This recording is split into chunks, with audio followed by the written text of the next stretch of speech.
కృష్ణానీల్ గారు ఈ ఆశ్చర్యకరంగా నన్ను జగన్మోహన్ రెడ్డి గారు మాట్లాడింది ప్రతిదీ కూడా ఆయన మాట్లాడుతుంటే గతంలో జరిగినవి గుర్తొస్తూ ఉంటాయి. అంటే ఎవరైతే ఈ రాజకీయాలను ఫాలో అవుతుంటారో ఆయా సందర్భాలు.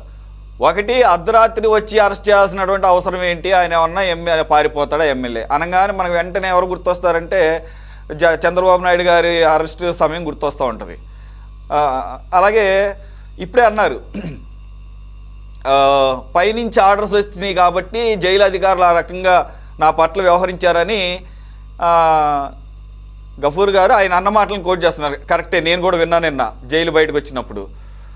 అదొక సెన్సేషనల్ అనిపించింది. ఏంటి అవమానం అంటే మొత్తానికి ఆయన చెప్పారు గ్రిల్ బయట, అంటే ఆయన ఉద్దేశం ఆ ఊసల బయట మరేమో తెలీదు ఉన్నప్పుడు ఆయన నుంచోబెట్టి ఫోటో తీశారట. మరి నిన్న ఆయన వాళ్ళని అడిగినప్పుడు ఇది మిగిలిన వాళ్ళకు కూడా ఇలాగే చేస్తారంటే కాదు పైనుంచి ఆర్డర్స్ వచ్చినాయి కాబట్టి ఇలా చేసామని చెప్పేసి, అంటే ఎవరి కళ్ళలో ఆనందం చూడటానికి అనేది, ఎవరి కళ్ళలో ఆనందం చూడగానే మళ్ళీ గతంలో గుర్తొచ్చింది ఆర్ఆర్ఆర్ గారి కేసు అనమాట. అంటే ఆయన నెమ్మదిగా వాటిని సరి చేసుకుంటూ వస్తున్నాడు. ఇప్పటి వరకు ఏముందలే అని అనుకున్న దాన్ని నెమ్మదిగా వాటిని ఏమన్నా మేకప్ చేస్తున్నాడా, లేదా నిజంగానే ఆయనకు అవమానం జరిగినట్టుగా భావించాలా? ఎందుకంటే ఈరోజు దినపత్రికల్లో ఆ కన్సర్న్డ్ జైలు సూపరింటెండెంట్ మాట్లాడింది వార్తగా వచ్చింది. మేము జైల్లో ఉన్నటువంటి రూల్స్ అండ్ రెగ్యులేషన్స్ని ఫాలో అయ్యాము. అందరి విషయంలో ఎలాగైతే ఇద్దరితో ములాఖాత్ అడిగారు కాబట్టి 2 సార్లు ఫోటో తీయాల్సినటువంటి రూల్ ఉంది కాబట్టి 2 సార్లు మేము పిక్చర్ తీసుకున్నాము అని. దీంతో పాటుగా మిగిలిన అంశాలు కూడా మీరు అడ్రస్ చేస్తారు కృష్ణానీల్ గారు. ప్యానల్ మెంబర్స్ అందరికి కూడా నమస్కారము. మీరు ప్రస్తావన చేసిన అంశాల దగ్గర నుంచే నేను కూడా మొదలు పెడతాను. మీరు ప్రస్తావన చేశారు కాబట్టి గతంలో ఎన్ని గుర్తొచ్చినంత మాత్రాన గతంలో ఎన్ని వాళ్ళందరూ చేశారు, వైసీపీ చేసింది కాబట్టి గుర్తొచ్చినంత మాత్రాన ఇప్పుడు అదే తరహా చేస్తున్నారు అనేటువంటి దానికి ప్రజల్లో యాక్సెప్టెన్సీ ఉండదు. ప్రజలు ఆల్రెడీ వైఎస్ఆర్ కాంగ్రెస్ పార్టీ అలా చేసింది కాబట్టి, జగన్మోహన్ రెడ్డి దాన్ని ఎంకరేజ్ చేశాడు కాబట్టి వైఎస్ఆర్ కాంగ్రెస్ పార్టీకి వ్యతిరేకంగా ప్రజలు తీర్పిచ్చారు. మరి ఇప్పుడు ప్రభుత్వం అలా చేయకూడదు ఎటు పరిస్థితిలో. అందుకనే జగన్మోహన్ రెడ్డి ఏంటి అని అంటే వాళ్ళ ప్రభుత్వం మీద ఉండేటువంటి వ్యతిరేకతలు, అప్రజాస్వామికమైనటువంటి చర్యలు ఏవైతే ఉన్నాయో ఈ ప్రభుత్వం కూడా మా వాళ్ళ మీద, మా ఎమ్మెల్యేల మీద, నా మీద, కొంతమంది బీసీలకు సంబంధించినటువంటి నాయకుల మీద అప్రజాస్వామికంగా వ్యవహరిస్తుంది అనేటువంటి ఎస్టాబ్లిష్ చేసేటువంటి ప్రయత్నం చేస్తున్నారు జగన్మోహన్ రెడ్డి. ఇక్కడ జైలు మాన్యువల్ కు సంబంధించినటువంటి అంశాలు వీటిని ప్రస్తావన మీరు చేశారు కాబట్టి అది మూడో అంశంగా మూడు అంశాలు తీసుకున్నారు మొత్తం దీంట్లో. అది మూడో అంశంగా ఉన్న అదే ప్రధానమైన అంశంగా ముందు మాట్లాడదాం. జైలు మాన్యువల్ ప్రకారంగా ఎవరైతే ములాఖత్ ఉంటుందో, ఏ ఖైదీనైతే బయట వ్యక్తి వచ్చి కలుస్తారో వాళ్ళ ఫోటో తీసుకునే మాట వాస్తవమే. అదే విషయాన్ని జగన్మోహన్ రెడ్డి ఫోటో తీసామని సూపరింటెండెంట్ కూడా చెప్పిన మాట వాస్తవం. అదే క్లారిఫికేషన్ ఆయన ఇచ్చింది. జగన్మోహన్ రెడ్డి ఏం చెప్పాడు, తను మాజీ ముఖ్యమంత్రి అయితే గ్రిల్ కు వెనక వైపున, అంటే సెల్ కు అటువైపున పెట్టి ఆయన్ని సెల్ లోపల నుంచి ఫోటో తీసేటువంటి ప్రక్రియని అవమానించేటువంటి విధంగా చేశారు జైలు అధికారులు అనేటువంటి విషయాన్ని జగన్మోహన్ రెడ్డి చెప్పాడు. జగన్మోహన్ రెడ్డి చెప్పింది, సూపరింటెండెంట్ చెప్పింది రెండు ఒకటే. ఫోటో తీశారనేటువంటి విషయాన్ని కూడా సూపరింటెండెంట్ ఒప్పుకున్నాడు. ఇది నా పరిశీలన ప్రకారంగా కనీసం చిన్న స్థాయి నాయకులు వెళ్ళినా సరే జైలుకి, ఇందాక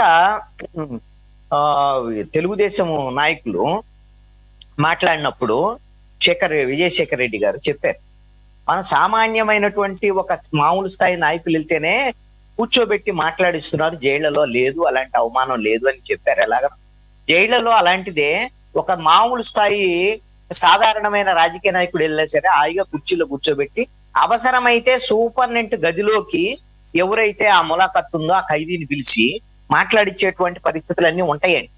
జైళ్ళు మీరు ఒక్కసారి గమనించండి, పైసామే పరమాత్మ. లేదు అని అంటే అక్కడ ఎవరికి అధికారం ఉంటే లేకపోతే ఎవరికి పలుకుబడి ఉంటే వాళ్ళు ఇష్టం వచ్చినట్టుగా చేసేటువంటి వ్యవహారం.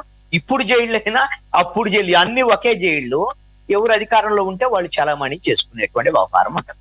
జగన్మోహన్ రెడ్డి జైల్లో ఉన్న సమయంలో 16 నెలలు జైల్లో ఉన్న సమయంలో జగన్మోహన్ రెడ్డి కాంగ్రెస్ పార్టీకి వ్యతిరేకంగా పోరాటం చేసేటువంటి సందర్భం. ఆయన జైల్లో ఉన్నటువంటి పరిస్థితిలో, రిమాండ్ ఖైదీగా ఉన్నటువంటి పరిస్థితిలో ఆయన హాయిగా అన్ని చలామణి చేసుకున్నాడు. అందుకని జైళ్లలో ఇలాంటి అవమానం అన్ని దాన్ని ఆయన యాక్సెప్ట్ చేసేటువంటి పరిస్థితి లేదు. ఆయన 16 నెలలు చూశారు కదా. కాంగ్రెస్ పార్టీ మీద నేను పోరాటం చేస్తే కాంగ్రెస్ పార్టీ నాకు ప్రివిలేజ్ ఇచ్చి జైల్లో అన్ని రకాల సౌకర్యాలు కల్పించినటువంటి పొందిన నన్ను ఈ విధంగా నన్ను గ్రిల్ వెనకాల వెళ్ళి ఫోటో తీస్తారా అనేటువంటిది ఆయనకి నచ్చనటువంటి అంశం. దాన్ని ఇది అన్నాడు. నేను అదే చెప్తున్నాను, అది మీరు రూల్స్ రెగ్యులేషన్స్ వ్యవహారం ఏమున్నా మాజీ ముఖ్యమంత్రి కాబట్టి అలా చేసి ఉండకూడదు అనేటువంటిదే నా అభిప్రాయం. అలా ఫోటో తీసి ఉండకూడదు, ఫోటో తీసామని సూపరింటెండెంటే చెప్తున్నాడు కాబట్టి తీసి ఉండకూడదని నా అభిప్రాయం. రెండో అంశం ఏంటి అని అంటే కారుమూరు సునీల్కి సంబంధించినటువంటి అంశం. ఎన్ని 2 కోట్లే కదా, కుంభకోణం జరిగిందా లేకపోతే 2 కోట్ల జిల్లాకు 2 కోట్లు రావు అని జగన్మోహన్ రెడ్డి చెప్తున్నాడు. 2 కోట్లు జిల్లాకు 2 కోట్లు అంటే 26 జిల్లాలు ఇంటూ 2 కోట్లు 52 కోట్లు సపోజ్ అనుకుందాం అండి. ఇప్పుడు ఢిల్లీ లిక్కర్ స్కామ్, అంత పెద్ద చర్చ జరిగినటువంటి ఢిల్లీ లిక్కర్ స్కామ్ లో మొత్తం ఆర్థిక లావాదేవీలకు సంబంధించినటువంటి అంశం 100 కోట్లే.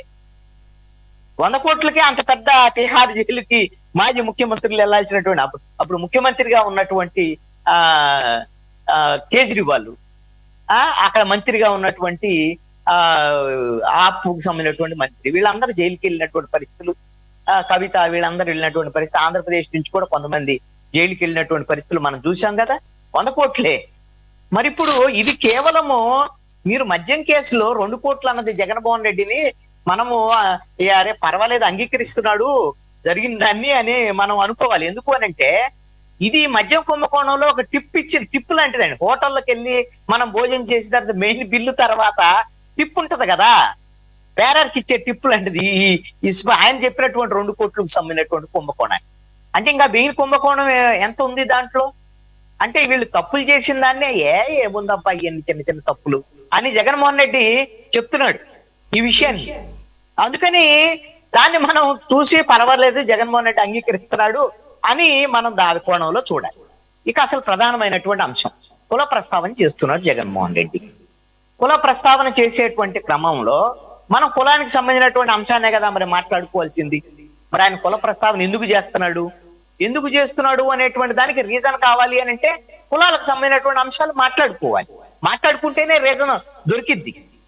ఆయన ఎందుకు మాట్లాడుతున్నాడు అని అంటే ఇప్పుడు మీరేం చెప్తున్నారు, రూలు రెగ్యులేషన్, అది ఏ కులమైనా సరే చట్ట ప్రకారంగా తప్పు చేస్తే తప్పే కదా అని మనము చెప్తాం. ఇప్పుడు ముస్తఫా కొడుకు ఇద్దరు కలిసి ఇద్దరికి డబ్బులు ఇవ్వాల్సినటువంటి మాట వాస్తవమే. ఒక పొగాకు వ్యాపారి ఇద్దరు కిడ్నాప్ చేస్తే అయ్యో మా ముస్తఫాకి డబ్బులు ఇవ్వాలి, అతను ముస్తఫాకి డబ్బులు ఇవ్వాలంటే ముస్తఫా కొడుకుని అన్యాయంగా అరెస్ట్ చేశారు ముస్లిము అని చెప్పేసి జగన్మోహన్ రెడ్డి చెప్తున్నాడు. మరి కిడ్నాప్ చేయడానికి మన చట్టాలు ఒప్పుకోవుగా, మరి దానికి ఆయన ముస్లిం అని చెప్తున్నాడు. అదే విధంగా మీరు ఇందాక సిదిరి అప్పలరాజు ప్రస్తావన చేశారు, లేకపోతే తమ్మినేని సీతారాం వాళ్ళ ప్రస్తావన చేశారు, లేకపోతే వీళ్ళందరూ ప్రస్తావనలో చేశారు. అయితే నేనేమంటాను అంటే వీళ్ళందరూ తప్పు చేసేటువంటి క్రమంలో వాళ్ళకి ఎందుకు కులాలకు సంబంధించినటువంటి ప్రస్తావన జగన్మోహన్ రెడ్డి చేస్తున్నాడు అని అంటే ఆ విధంగా జగన్మోహన్ రెడ్డికి తెలియక కాదు, ఇక్కడ సింపతి కావాలి. ఏ సింపతి కావాలి?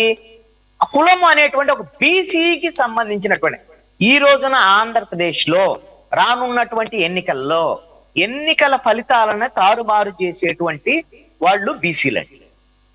మీకు ఎవరు వైపు ఉన్నారు? ఇవన్నీ 40% ఓట్లు వైసీపీకి ఎలా వచ్చాయి, మిగతా 55%, 57% కూటమికి ఎలా వచ్చాయి, ఇవన్నీ ఎన్ని కులాలు ఉన్నాయి ఇవన్నీ మా అందరికి తెలిసిన విషయాలే. బీసీలు 2014లో ఒక వైపు ఉన్నారు, అప్పుడు తెలుగుదేశము బీజేపీకి సంబంధించినటువంటి దాంట్లో. 2019 వచ్చేసరికల్లా అప్పుడు కూటమికి వ్యతిరేకంగా వెళ్ళారు, వైసీపీకి అనుకూలంగా వచ్చారు. 2024 వచ్చేసరికల్లా మళ్ళీ కూటమికి అనుకూలంగా వచ్చినటువంటి పరిస్థితి. ఇప్పుడు ఈ బీసీలకు సంబంధించినటువంటి వాళ్ళకినా తమ వైపు రాకపోతే ఇది మనం గెలవటం కష్టం. కాపులను మనం ఒక ప్రయత్నం చేస్తున్నా సరే పవన్ కళ్యాణ్ వదిలిపెట్టి వచ్చేటువంటి పరిస్థితులు లేవు. అందుకని బీసీ కార్డును ప్రయోగించేటువంటి ప్రయత్నాలు జగన్మోహన్ రెడ్డి చేస్తున్నాడు. దీంట్లో అందుకనే వీళ్ళ నాయకులకు సంబంధించినటువంటి ఇందాక మీరు అడిగారు కదా, ఎందుకు అంబటి రాంబాబు పరామర్శించలేదు, రెడ్లు ఎందుకు పరామర్శించలేదు, వీళ్ళందరూ సంబంధించి కాదు. ఇక్కడ వాళ్ళ నాయకులు కాబట్టే పరామర్శిస్తున్నారనే పాయింట్ కాదు ఇక్కడ. బీసీ కార్డు దాని ద్వారాగా రాజకీయ లబ్ధికి సంబంధించినటువంటి అంశాన్ని జగన్మోహన్ రెడ్డి ముందుకు తీసుకొచ్చేటువంటి ప్రయత్నాన్ని చేస్తున్నాడు. అది జగన్మోహన్ రెడ్డికి ఉపయోగపడిద్దా లేదా, జగన్మోహన్ రెడ్డిని ఎలాగా చూస్తారు జనము అని అంటే, బీసీలు ఎలా చూస్తారు అని అంటే, ఈ ప్రభుత్వం మీద వ్యతిరేకత వస్తే బీసీలకి అంటే సంతృప్తిగా గిన వాళ్ళు లేకపోతే వాళ్ళకి ప్రత్యామ్నాయం ఏముంది, వైఎస్ఆర్ కాంగ్రెస్ పార్టీ వైపే చూస్తారు. కాబట్టి జగన్మోహన్ రెడ్డిని వదిలేసినటువంటి 2024లో వదిలేసినటువంటి వాళ్ళని వచ్చి వీళ్ళ దగ్గరకు వచ్చిన తర్వాత వాళ్ళని పట్టుకొని వాళ్ళకి కావాల్సినటువంటి సమస్యలు, వాళ్ళకి ఇబ్బందులు లేకుండా చూసుకోవాల్సినటువంటి బాధ్యత. కులం ఇక్కడ ఉందండి, రాజకీయాల్లో కులం ఉంది. కులం ప్రకారంగా కదండి మంత్రి పదవులు ఇచ్చేది, కులం ప్రకారంగా కదా ఎమ్మెల్యే సీట్లు ఇచ్చేది, ఏది రిజర్వేషన్లు కానట్టుల్లో కూడా. కృష్ణాంజలి గారు కొద్దిగా ఒక అనలిటికల్ పాయింట్ ఆఫ్ వ్యూలో బీసీలు మీరు అన్నట్టుగా 2024లో జగన్ పక్షాన లేరు అనే కాసేపు అనుకుందాము. ఎందుకు అయ్యి ఉండొచ్చు? ఒకటి, యాక్చువల్ చెప్పాలంటే కాపుల్ని బీసీల్లో కలుపుతారని చెప్పేసి కలపకుండా ఆఖరికి తీసుకున్న తీర్మానాన్ని కూడా ఆయన రద్దు చేసుకున్నాడు. పార్లమెంటు దగ్గర పంపిస్తే అయిపోయేది. అంటే ఆ రకంగా కాపులకి ఒకవేళ వ్యతిరేకం అవ్వచ్చు, కానీ బీసీలకు దగ్గర అవుతాడు కదా. ఎందుకంటే బీసీలకు ఉన్నటువంటి దాన్ని కోత పడకుండా, యాక్చువల్ కోత ఏం కాదు, ఎక్స్ట్రా 5% ఈడబ్ల్యూఎస్లో సంథింగ్ ఏదో 10%లో 5% ఇచ్చారు. ఆ రకంగా బీసీలు ఏమో పాజిటివ్గా చూసే అవకాశం లేదు. రెండో పాయింట్, జనరల్గా టీడీపీకి బలం బీసీలని మొదటి నుంచి అంటుంటారు, 80ల నుంచి కూడా. ఆ రకమైనటువంటి కాన్సెప్ట్ని బద్దలు కొట్టాలనేది కొత్తగా వ్యూహంగా అనుకోవాలా? ఇప్పుడు బీసీలు తెలుగుదేశం పార్టీకి బలం అనేటువంటి అంశము ఎప్పుడు అంటే, ఈ తెలుగుదేశం పార్టీ ప్రారంభించినప్పుడు అండి. నమ్మ సామాజిక వర్గము, అదే విధంగా తెలంగాణలో ఉండేటువంటి బీసీలు, అదే విధంగా ఉత్తరాంధ్ర బీసీలు కలిపి కాంగ్రెస్ కు వ్యతిరేకంగా తెలుగుదేశం పార్టీ అప్పుడు ప్రారంభం, తర్వాత ఉన్నటువంటి మాట. మనం ఇప్పుడు రాష్ట్రం విడిపోయిన తర్వాత రాజకీయాలు మాట్లాడుతున్నాం కాబట్టి 2014లో బీసీలు తెలుగుదేశంతో బీజేపీతో ఉన్నటువంటి మాట వాస్తవం. 2019 వచ్చారు కల్లా ఎందుకు పోయారు అంటే, 2014 నుంచి 19 వరకు అక్కడ ప్రభుత్వంలో తమకు ప్రయారిటీ ఏంటి అనేటువంటి అంశాన్ని అంచనా వేసుకుంటారు బీసీలు. మీరు బీసీలకు సంబంధించినటువంటి విషయంలో కానీ, కాపుల విషయాల్లో కానీ మాకు స్కీములు ఏమొచ్చాయి, మాకేమన్నా లబ్ధం వచ్చింది, ఇలాంటివి కాదండి. బీసీలు కాపులు వీళ్ళు ఏంటి అని అంటే, రాజకీయ పరమైనటువంటి ప్రాధాన్యతలు, రాజకీయ పరమైనటువంటి ఎమ్మెల్యే సీట్లు, అదే విధంగా మినిస్టర్లు, ఈ ప్రాధాన్యతలకు సంబంధించినటువంటి అంశమే ప్రభావం చూపించేటువంటి అంశాలు. 2019లో ఏం జరిగింది అంటే, జగన్మోహన్ రెడ్డి బీసీలకు ఒక బిస్కెట్ వేశాడు. ఎప్పుడైతే కిర్లంపూడి ప్రాంతం వెళ్ళి, ఏది ముద్దరగడ్డ పద్మనాభం ఉండేటువంటి ప్రాంతానికి వెళ్ళి పాదయాత్ర సందర్భంగా జగన్మోహన్ రెడ్డి ఏం చెప్పాడు అనంటే, నేను కాపు రిజర్వేషన్లు ఇవ్వటం సాధ్యం కాదు, ఇది అసాధ్యమైనటువంటి పని అని ప్రకటన చేశాడండి. దాంతో ఒక్కసారిగా అనూహ్యంగా, ఎందుకంటే కాపులకు బీసీ రిజర్వేషన్లు ఇస్తే మనకు నష్టం జరిగింది అనేటువంటి ఫీలింగ్ లో ఉన్నటువంటి బీసీలు అందరూ కూడా ఎస్ జగన్మోహన్ రెడ్డి మీ కాపు రిజర్వేషన్లకు వ్యతిరేకం అన్నాడు అనేటువంటి దాని మీద వన్ సైడ్ గా టర్న్ అయినటువంటి పరిస్థితి ఉంది. ఎంతో కొంత కూటమి మీద అప్పుడు వ్యతిరేకత కూడా అతనికి కలిసి వచ్చినటువంటి అంశం. కానీ ఆయన ఏం చేశాడు, 5 ఏళ్ల పాటు నేను మంత్రి పదవులు ఇచ్చాను, మీకు బీసీలకు అంతమందికి ఇది ఇచ్చాను అని ఏం చేశాడు అని అంటే, ఆయన కోటరీలో జగన్మోహన్ రెడ్డి, పెద్దిరెడ్డి రామచంద్రారెడ్డి, వైవి సుబ్బారెడ్డి, సజ్జల రామకృష్ణారెడ్డి, విజయసాయి రెడ్డి, మిథున్ రెడ్డి, ఈమె రెడ్లే అయిపోయారు. ఆయన ఒక సామ్రాజ్యానికి సంబంధించిన రాజు, వీళ్ళు సామంత రాజు. మరి దీంట్లో బీసీలకు ప్రాధాన్యత లేకుండా ఏదైతే దోచుకునేటువంటి దాంట్లో బీసీలకు ప్రాధాన్యత లేనటువంటి పరిస్థితి. ఖచ్చితంగా దోచుకోవటము, డబ్బులు, అవినీతి, అది వాటాలు, వ్యవహారం ఇదేనండి రాజకీయం. ఇది తప్ప రైట్ అనేటువంటి దాని గురించి కాదు నేను మాట్లాడుతుంది, రాజకీయమే ఇది. అలాంటప్పుడు మీకు మంత్రి పదవులు ఇచ్చాను, మీకు నేను ఎక్కువ మంత్రి పదవులు ఇచ్చాను, మీరు అందరు వెళ్ళి బీసీ బస్సు యాత్ర అని ఒకటి పెట్టాడు, మంత్రులందరినీ పంపించాడు, జనం చీకొట్టారు. బస్సు యాత్ర అటర్ ఫ్లాప్ అయింది వైసీపీ అధికారంలో ఉన్నప్పుడు. తర్వాత ఆ బస్సు యాత్రను రద్దు చేసుకున్నాడు. అందుకని అధికారంలో ఉన్నప్పుడే బీసీలు అతనికి అబ్బాయి ఇతను అంతా కాదు, ఇతను అంతా కొంతమందిని కోటరైన్ పెట్టుకొని మొత్తము సెంట్రలైజ్డ్ కరప్షన్ కింద వాళ్ళ 5-6 వాళ్ళు సంపాదించుకునేటువంటి పరిస్థితి ఉంది. మనకు అవకాశాలు కూడా లేవు, మంత్రులకు అసలు ప్రాధాన్యత లేదు. అందుకని మీకు ఒక ఉదాహరణ చెప్తాను. ఒక ఉదాహరణ ఎందుకు అనంటే, ఎవరైతే బీసీలకు సంబంధించినటువంటి విషయంలో తమ ప్రతినిధులుగా చెప్పుకునేటువంటి, సపోజ్ బొత్స సత్యనారాయణ ఉత్తరాంధ్రకు సంబంధించినటువంటి లీడర్లో కీలకమైనటువంటి వ్యక్తి. అతను మున్సిపల్ శాఖ మంత్రిగా ఉండి మున్సిపల్ శాఖకు సంబంధించినటువంటి ఒక రివ్యూని అనౌన్స్ చేశాడు. రివ్యూని అనౌన్స్ చేసి ఆయన సమీక్ష చేయడానికి అనౌన్స్ చేసి మీడియాకు కూడా సమాచారం ఇచ్చాడు. సమాచారం ఇచ్చిన తర్వాత విజయసాయి రెడ్డి జగన్మోహన్ రెడ్డికి వెళ్ళి చెబితే విజయసాయి రెడ్డి అప్పుడు అక్కడ ఆ ప్రాంతానికి సంబంధించినటువంటి ఆయన పార్టీ పర్యవేక్షణ విజయసాయి రెడ్డి చెప్పకుండా విజయసాయి రెడ్డి లేకుండా నువ్వు రివ్యూ చేస్తావా, నువ్వు రివ్యూ రద్దు చేయని చెప్పారు. రద్దు చేసుకోవాల్సినటువంటి పరిస్థితి. అంటే మంత్రికి సమీక్ష చేసుకునేటువంటి అధికారం కూడా లేనటువంటి బీసీలకు సంబంధించినటువంటి ఆ పరిస్థితిని జగన్మోహన్ రెడ్డి చేసినటువంటి వ్యవహారం. ఇది ఉదాహరణ మాత్రమే నేను చెప్పాను. అందుకని తిరస్కరించారు జగన్మోహన్ రెడ్డి 2024. మళ్ళీ ఎవరికి ప్రత్యామ్నాయం ఏముంది? తెలుగుదేశం దగ్గరికి వెళ్ళి బార్గెనింగ్ చేస్తారు. ఏం బార్గెనింగ్? మాకు ఎమ్మెల్యే సీట్లు ఎన్ని ఇస్తావు, ఎన్ని మంత్రి పదవులు ఇస్తావు, ఇవన్నీ చేస్తారు. ఇప్పుడు ఈ 2.5 సంవత్సరాల్లో బీసీలకు సంబంధించినటువంటి విషయాల మీద ఏదో మాకు రక్షణ చట్టాన్ని ఇస్తాడు, బీసీ రక్షణ చట్టం అని చంద్రబాబు నాయుడు పదే ఎవరు కోరుకోవట్లేదు. బీసీ రక్షణ చట్టాన్ని బీసీలే కోరుకోవట్లేదు. దానికి కాదు, వాళ్ళు కోరుకునేటువంటి అంశాలు చాలా ఉన్నాయి. ఆ విషయంలో కూటమి కొంత వ్యతిరేకత తెచ్చుకునేటువంటి ప్రయత్నాలు కూడా చేస్తుంది. అందుకని వాళ్ళకి గాలం వేస్తున్నాడు జగన్. One last point. నిన్న జరిగినటువంటి ఈ ములాఖాతు ఎస్సీ ఎస్టీ అట్రాసిటీ కేసు పడినటువంటి విరూపాక్షని వెళ్ళి కలవటం ద్వారా ఆయనకి ఏ రకమైనటువంటి బెనిఫిట్? ఒక పక్కనేమో మన దళితులు అందరికీ అన్న లేకపోతే తమ్ముడు లేకపోతే ఆ రకంగా పిలువబడతాడు జగన్మోహన్ రెడ్డి అని చెప్పేసి చెప్పుకుంటారు కదా. అటువంటి పార్టీలు పక్కన పెడదాం, ఇక్కడ టీడీపీనా ఏంటనేది. ఆ రకమైనటువంటి కేసులో వెళ్ళి ఇంత త్వరగా గఫూర్ గారు అన్నట్టు ఏం కొంపలారిపోయినాయి? ఇదేమన్నా జీవిత లైఫ్ సెంటెన్స్ ఏం పడలేదు, లేకపోతే ఆయనకేమి హ్యాంగ్ టు డెత్ ఏం కాదు. అది పట్టుమని 10 రోజులు కూడా అవ్వలేదు అరెస్ట్ అయ్యి. మరి ఇది ఏ రకమైనటువంటి బెనిఫిట్ ఉంటుందని చెప్పేసి ఆయన అంటే ఆ కోణంలో ఆలోచించలేదా? ఇది కీలకమైనటువంటి పాయింటే సురేష్ గారు. ఒకటి ఏంటంటే విరూపాక్ష చేసినటువంటి తప్పేంటి అని అంటే ఎమ్మెల్యేగా ఉండి తన కార్యకర్త మీద తెలుగుదేశం కార్యకర్త దాడి చేశాడనేటువంటి సమాచారంతో ఎమ్మెల్యే చేసినటువంటి బ్లండర్ మిస్టేక్ ఏంటంటే ఊరు మీదకి జనాన్ని వేసుకొని దౌర్జన్యానికి వెళ్ళాడు. ఇది శాంతి భద్రతలను పూర్తిగా తన అదుపులోకి తీసుకోవటం ఎమ్మెల్యే, ఇది పూర్తిగా తప్పు. అదే విధంగా తెలుగుదేశం కార్యకర్త అయినటువంటి దళితుడి ఇంటి మీదకి వెళ్ళాడు.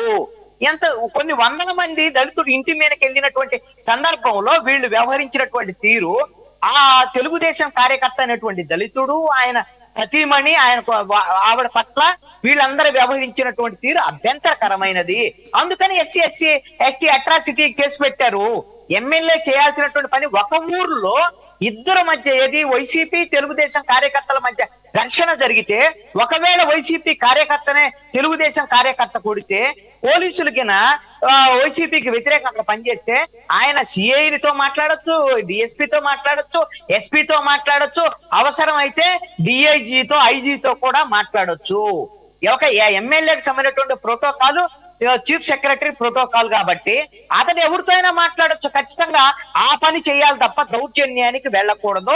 వెళ్ళినటువంటి దౌర్జన్యం చేయటం ఖచ్చితంగా తప్పు. ఎమ్మెల్యే చేసినటువంటిది తప్పు. అందుకని అర్ధరాత్రి అరెస్ట్ చేస్తారు.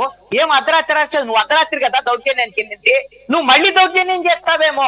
ఎమ్మెల్యేవు కదా, 100 మంది వేసుకొని ఊరి మీదకి వెళ్ళావు, వాళ్ళ ఇంటి మీదకి వెళ్ళావు. వాళ్ళకి ఆ భయం ఉంటుంది కదా, పోలీసులు ఆ బాధ్యత ఉంది కాబట్టి ఖచ్చితంగా అరెస్ట్ చేశారు. తలుపులు వేసుకొని ఉంటే తలుపులు బద్దలు కొట్టి తీసుకెళ్ళక ఏం చేస్తారంటే నాకు అర్థం కాదు.